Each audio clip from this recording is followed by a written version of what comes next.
আল্লাহ তাআলা সম্পর্কে পূর্ণাঙ্গ করতে কোন বই পড়াবো? পূর্ণাঙ্গ জানতে মনে হয় নাকি?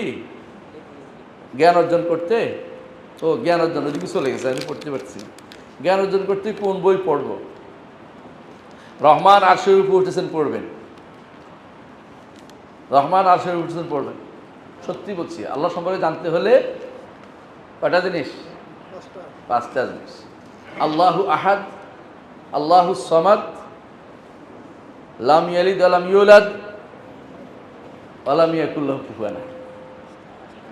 বুঝছেন তো? কয়টা হলো? আল্লাহু আহাদ অর্থ হচ্ছে তিনি অনন্য।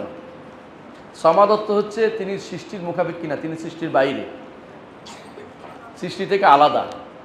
তিনি আরশের উপরে, সৃষ্টি থেকে আলাদা, কলবের ভিতরে না। দুনিয়াতে আল্লাহর কুদরতি পাওয়া নাই। কেউ যদি মনে করে কুদরতি পায়ে সিজদা করে সে কাফের, কেউ যদি মনে করে পায়ে সিজদা করে সে ব্যক্তিও কাফের। আল্লাহ তাআলা আরশের উপরে, কুদরতি কিছু নাই।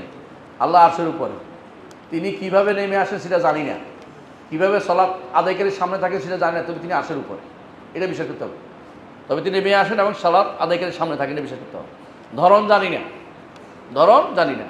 সূর্য কোথায় থাকে, কত উপরে, নেমে আসে কিনা, আলো আসে কিনা? সূর্য কেউ যদি বলে সূর্য আলো পড়ছে, অসুবিধা। সূর্য শামসু ফিল বাইত, হাদিসে এটা আছে না? ওই যে সাহাবায়ে কেরাম আসরের সালাত পড়তেন, সূর্য তখন ঘরে থাকতো, সূর্য ঘরের ভিতরে। এটা তো আমরা এখন আমাদের হিসাবে বুঝছি, সৃষ্টির ভিতরে বুঝছি। স্রষ্টারটা বোঝা সম্ভব আমাদের কারো নাই। স্রষ্টার কোনো উদাহরণ দেওয়া যায় এসে নাই। আমি শুধু সৃষ্টির উদাহরণ দিচ্ছি যে সৃষ্টির ব্যাপারে আপনি বুঝেন যে দূরে থেকেও কাছে থাকা যায়। আল্লাহ রাব্বুল আলামিন আরশের উপর থেকেও আমাদের নিকটে, এটা বিশ্বাস করতে হবে। সুতরাং আল্লাহ তাআলা সম্পর্কে জানতে হবে, এই ব্যাপারে আপনাকে রহমান আরশের উপর বইটা পুরোটা পড়বেন, আগাগোড়া অনেক কিছু জানতে পারবেন, আল্লাহ সম্পর্কে সঠিক জ্ঞান হবে। আরেকটা বই পড়বেন আল্লাহর নাম ও গুণ সংক্রান্ত, আল্লাহর নান্দনিক নাম ও গুণ, এই বইটা পড়বেন। আল্লাহ সম্পর্কে সঠিক জ্ঞান অর্জিত হবে ইনশাআল্লাহ।